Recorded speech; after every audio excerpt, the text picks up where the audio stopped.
Bom, vamos dar continuidade.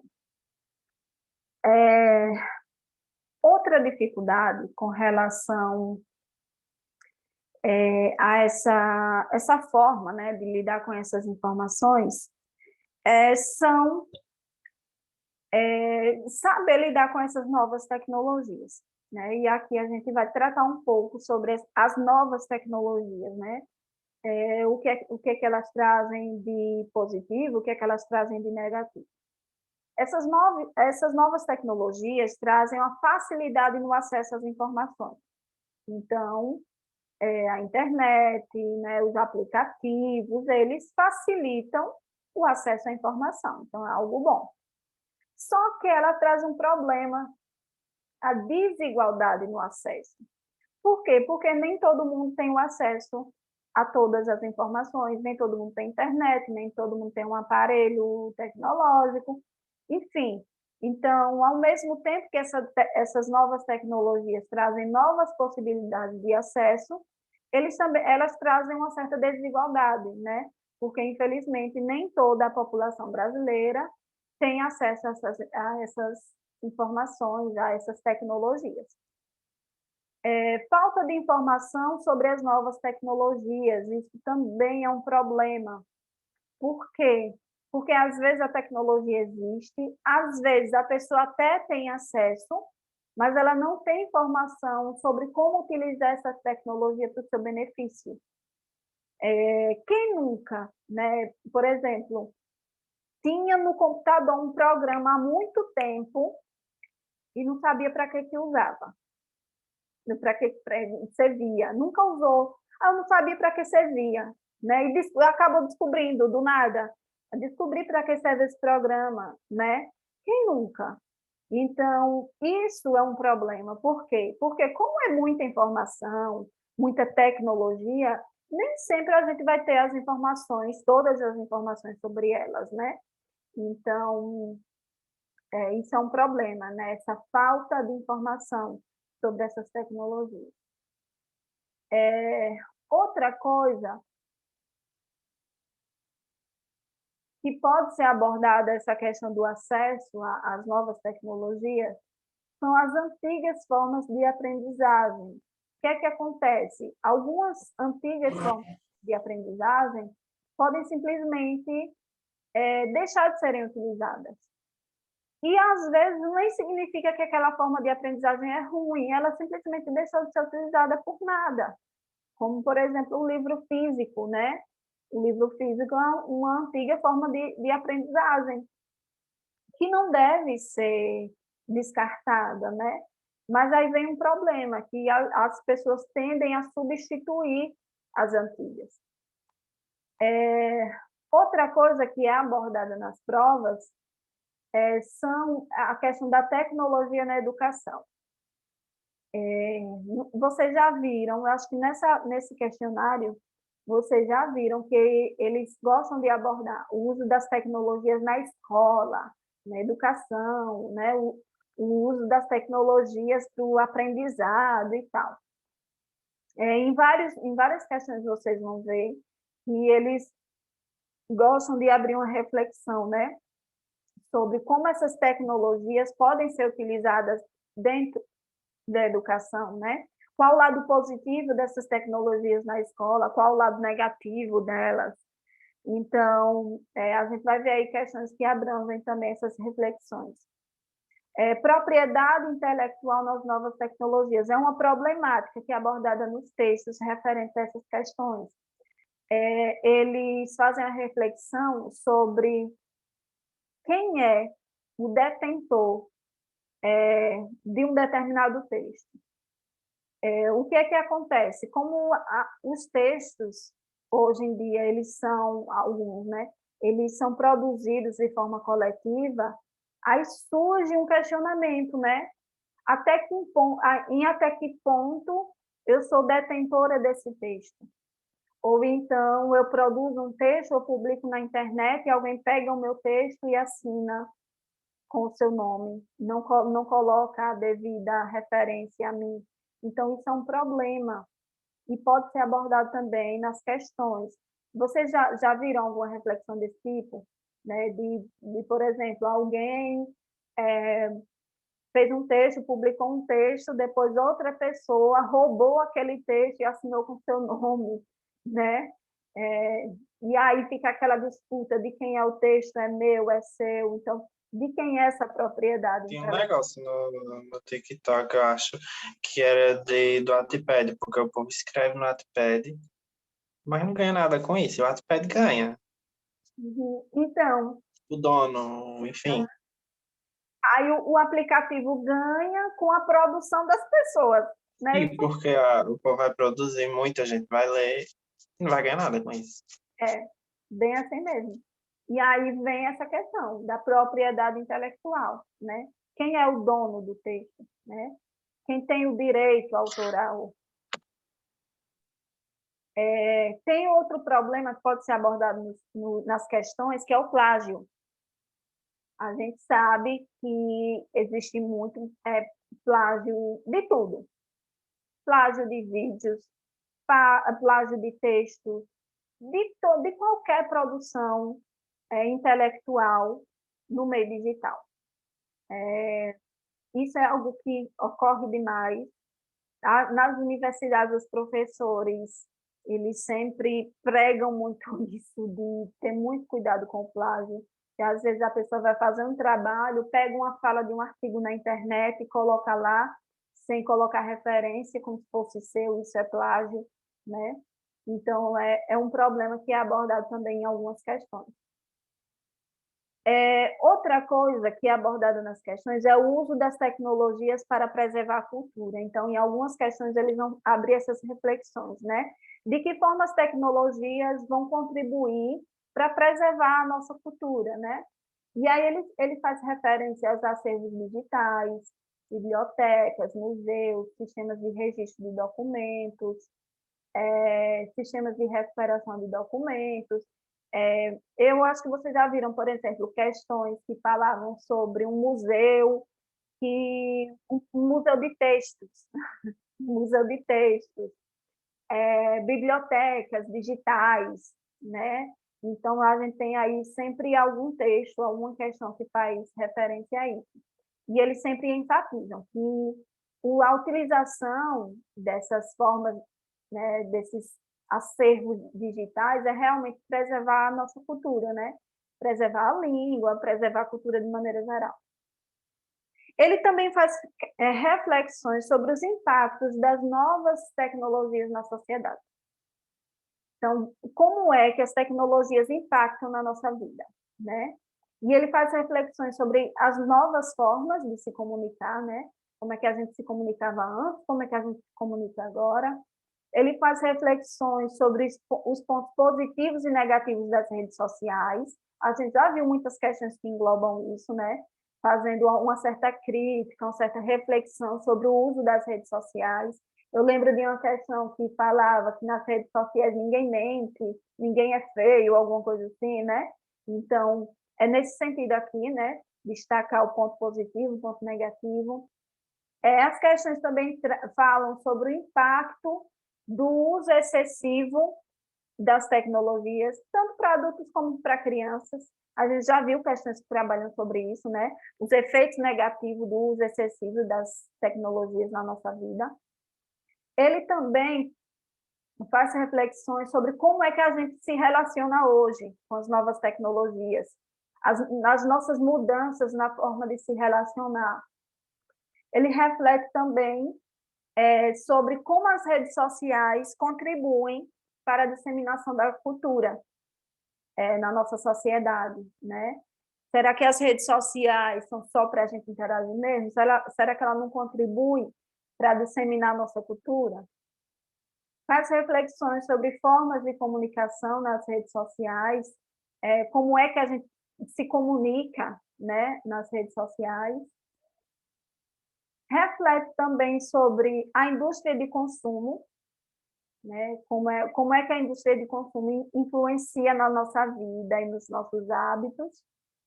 Reflete sobre a alienação, que a mídia aliena, né, a gente, a indústria de consumo, ela também aliena a gente. Reflete sobre a questão da opinião na internet. Ou seja, de que em qual medida, né, a nossa opinião é uma serventia. Ele questiona que a opinião na internet às vezes é superficial, às vezes a gente vai opinar na internet sem nem saber o que está dizendo, só pelo prazer de opinar, né? Ele também coloca que a nossa opinião na internet também pode ser uma forma de cobrança, né? E também a nossa opinião na internet pode gerar um lucro para alguém. Pode ser um lucro para a gente ou pode ser um lucro para outras pessoas. Ele questiona também sobre a tolerância na internet, né? Sobre as formas de ver as coisas que a gente não concorda e tolerar, né? Entender que nem tudo é para a gente. Ele faz esse tipo de reflexão. As questões também refletem sobre a violência na internet, aí vai entrar o cyberbullying, né? Reflete também sobre os estereótipos, ou seja, a imagem que é colocada nas redes sociais, né? Padrões de beleza, como é que a gente deve ser, como é que a gente deve se comportar. Ele também faz reflexão sobre a nossa exposição exagerada às tecnologias. Reflete sobre os nossos vícios na tecnologia. E também faz uma reflexão sobre o que deve ser público e o que deve ser privado nas redes sociais. Profundo, né? Gente, tudo isso aqui, todos esses tópicos que eu trouxe para vocês, são assuntos que caem nas questões sobre competência 1 e competência 9. Então, não se limitem a estudar só os tópicos, tá? Não entendeu a minha explicação? Vai lá no Google, pesquisa sobre isso, pesquisa sobre o assunto, tá? Isso aqui, ó, todas essas temáticas caem. Sempre tem alguma questão sobre alguma dessas temáticas aqui. Uma questão sobre fake news, uma questão sobre propriedade intelectual, sempre vai existir uma dessas temáticas, tá? Então, eu estou passando para vocês de uma forma rápida não, né? Mas, assim, não estou me aprofundando em cada tópico desse, que não tem como. Mas é importante que vocês entendam que cada tópicozinho desse é um conteúdo e que ele merece um estudo, tá? Bom, vamos para a nossa última parte. Trouxe uma questãozinha aqui para vocês. Vou deixar aqui, colocar aqui. Quando vocês terminarem, dão um ok no bate-papo. Ok? Valendo!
Vamos lá. Vou ler o texto para a gente discutir. Vou ajeitar aqui minha janela.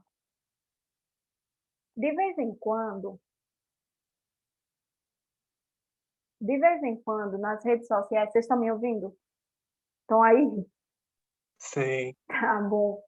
De vez em quando, nas redes sociais, a gente se pega compartilhando notícias falsas. Lembram que eu disse, ó, fake news é um assunto? Então, falei de fake news ali, né? Então, ele sempre vai falar dessas questões.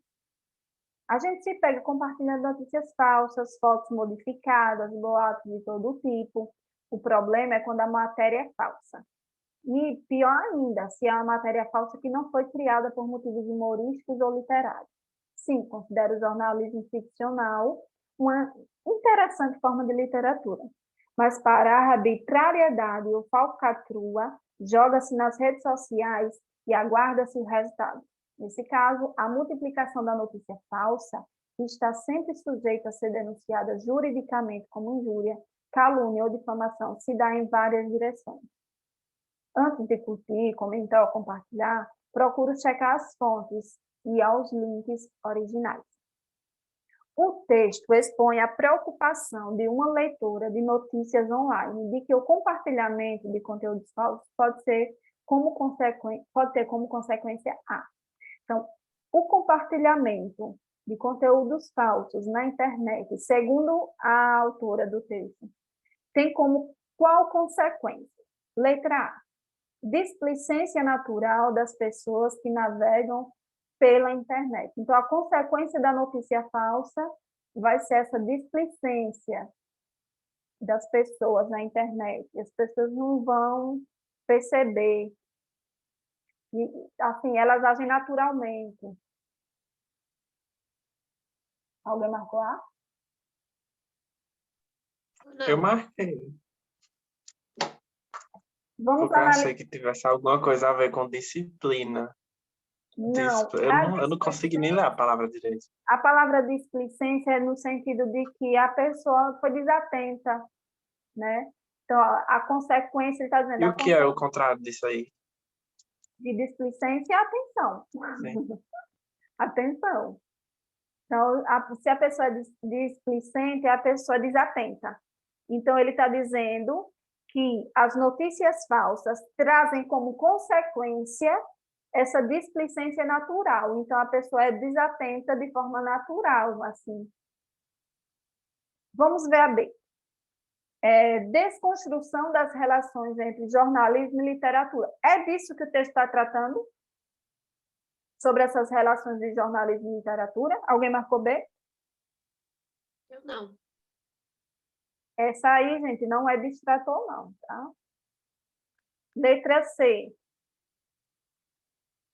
Impossibilidade de identificação da origem dos textos. É impossível identificar a origem dos textos? Não. Não. É possível, é totalmente possível, é só investigar.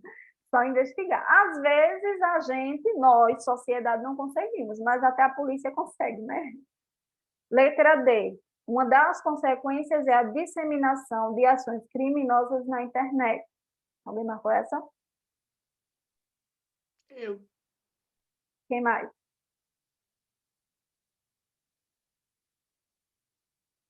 Letra E, obtenção de maior popularidade nas redes. Então, a consequência das fake news é trazer uma maior popularidade nas redes sociais. Isso é uma consequência, segundo a autora. Não, né? A correta é a letra D. Porque aqui no texto, ela diz assim, nesse caso, a multiplicação da notícia falsa, que está sempre sujeita a ser denunciada juridicamente como injúria, calúnia ou difamação, se dá em várias direções, né? Então, se ela diz que pode ser denunciada, é porque é um crime, né? Então, se eu estou divulgando, eu estou disseminando uma ação criminosa, tá? Então, essa parte aqui do texto, né, que era para eu ter perguntado a vocês, não era nem para ter dito. essa parte aqui do texto que comprova, né, disseminação de ações criminosas na internet, né? Então, quando ela diz que é sujeita à denúncia, dá para a gente entender que é um crime, né? E isso é uma consequência, né? Então, se a gente compartilha, isso é a visão dela. Se a gente compartilha, né, a gente está disseminando esse crime. Deu para entender, gente? Vamos ver a Sim. letra A, que Raí colocou. Displicência natural das pessoas que navegam pela internet. Esse é o distrator, tá? Ele está dizendo o seguinte, olha, quando a gente compartilha notícia falsa, uma consequência disso é a displicência natural das pessoas que navegam na internet. Mas o que é que está errado? Que aqui ele está colocando como uma consequência, tá? Mas o que está aqui na letra A é uma causa.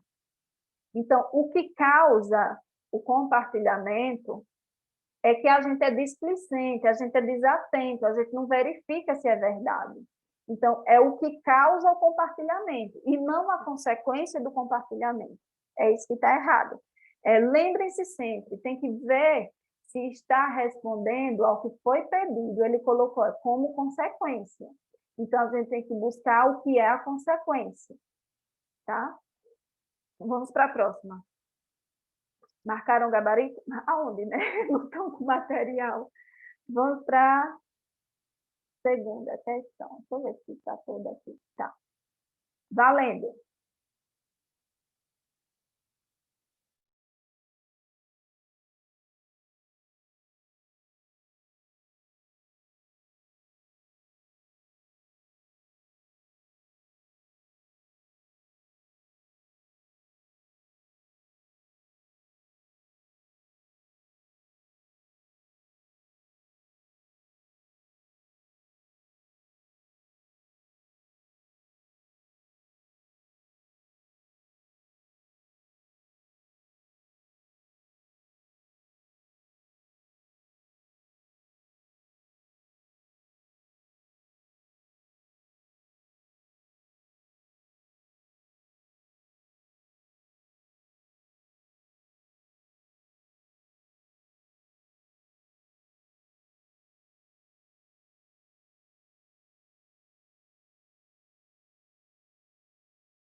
Vamos lá? Vocês estão aí? Vamos. Sim. O que é software livre? Software livre é qualquer programa de computador construído de forma colaborativa via internet por uma comunidade internacional de desenvolvedores independentes. São centenas de milhares de hackers que negam sua associação com os violadores de segurança. Esses desenvolvedores de software se recusam a reconhecer o significado pejorativo do termo,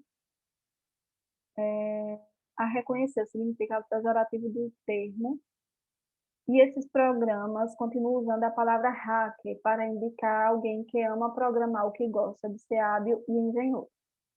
Além disso, esses programas são entregues à comunidade com código-fonte aberto e disponível, permitindo que a ideia original possa ser aperfeiçoada e desenvolvida novamente à comunidade. Nos programas convencionais, o código de programação é secreto e de propriedade da empresa que desenvolveu, sendo quase impossível decifrar a programação. O que está em jogo é o controle da inovação tecnológica. Software livre é uma questão de liberdade de expressão e não apenas uma relação econômica. Hoje existem milhares de programas alternativos construídos dessa forma e uma comunidade de usuários com milhões de membros no mundo. A criação de softwares livres contribui para a produção do conhecimento na sociedade. Por quê? Então, ele já está afirmando, né, que a criação desse tipo de software contribui para a produção do conhecimento. Por quê? Letra A. Democratiza o acesso a produtos construídos coletivamente. Você marcou A? Marquei não, A. Eu marquei. Alguém mais marcou A? Vamos para B. Complexifica os sistemas operacionais disponíveis no mercado. Então, ele está dizendo que esses softwares livres deixam os sistemas que existem no mercado mais complexos. É isso? Alguém marcou a B? Vamos para C.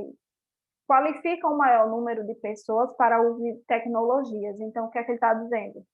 Esses softwares livres qualificam o maior número de pessoas para usar as tecnologias. Então, ele está deixando nós, sociedade, mais qualificadas para usar essas tecnologias. É isso que diz o texto?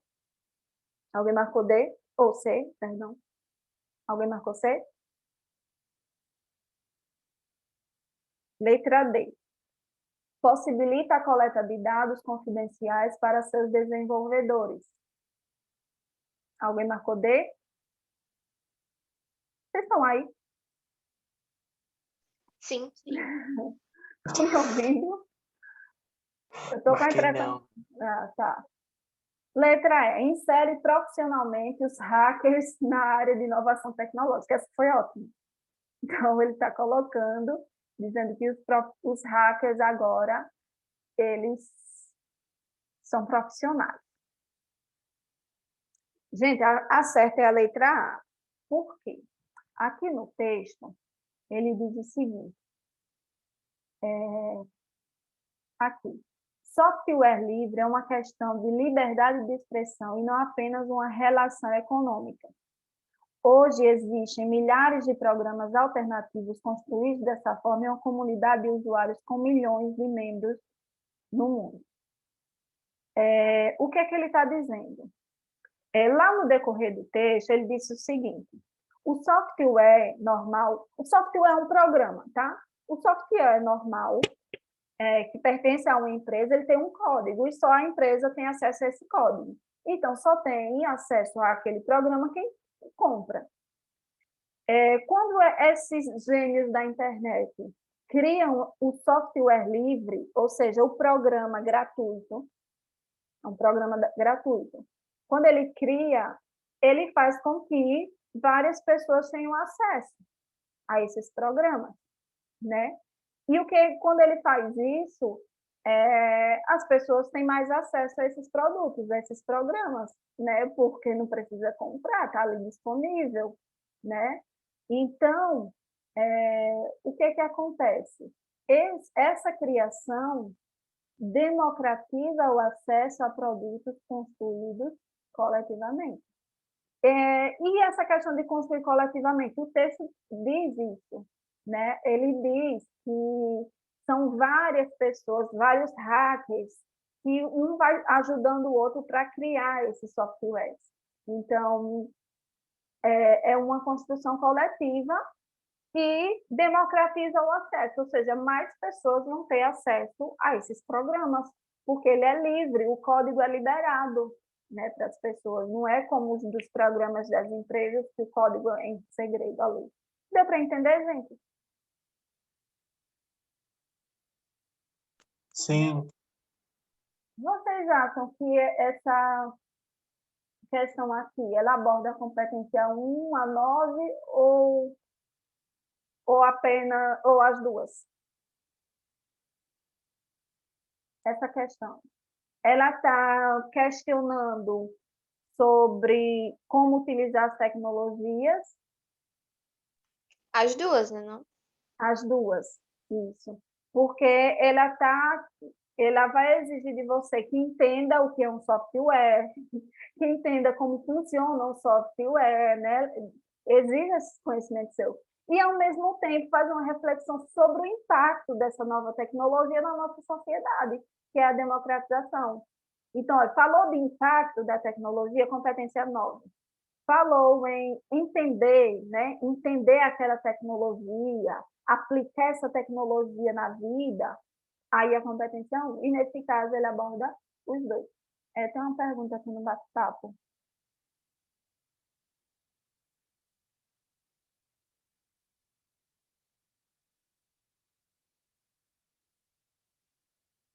Juliana está perguntando, vamos fugir, viu, um pouquinho aqui, mas eu já terminei por hoje, eu vou até tirar aqui o compartilhamento. Ela está fazendo uma pergunta aqui sobre Enem, tá? Deixa eu abrir aqui o bate-papo. É uma matéria do G1 que diz que as metas do INEP para esse ano não incluem o Enem. Como assim, Juliana? Que não pretende fazer o Enem esse ano, é isso? Eita, ela fez a pergunta e saiu, e saiu daqui. Espera aí, deixa ela voltar, eu estou adicionando ela de novo. Juliana, eu estava lendo sua pergunta, você está me ouvindo? Eu estava lendo aqui sua pergunta e eu não entendi direito a pergunta. Na matéria, dizia que o Enem não é prioridade do INEP esse ano, ou seja, eles não pretendem aplicar o Enem esse ano, era isso que dizia na matéria? É verdade, é verdade. Provavelmente eles vão adiar de novo. Eles vão adiar como no ano passado, né? O Enem. Mas vamos aguardar. Não vamos entrar em desespero agora não, viu? Mas tem um lado bom, vocês vão ter mais tempo para estudar. Né? Pode ser que eles adiem, sei lá, para dezembro, pode ser que adie para janeiro. Pela matéria que eu vi, eles diziam que queriam deixar para o início do próximo ano, como foi esse Enem agora. Mas aí vamos ver, né? O que é que vai acontecer. Mas é verdade mesmo, eu vi essa matéria. E aí, gente, algo a declarar? E aí? Vocês estão aí? Não. Estão cansados? Sim. Sim, estão cansados, sim. Tá bom, vou finalizar, gente. É isso por hoje, viu? Tchau, um cheiro, bom descanso para vocês. Boa noite. Tchau. Boa noite. Tchau.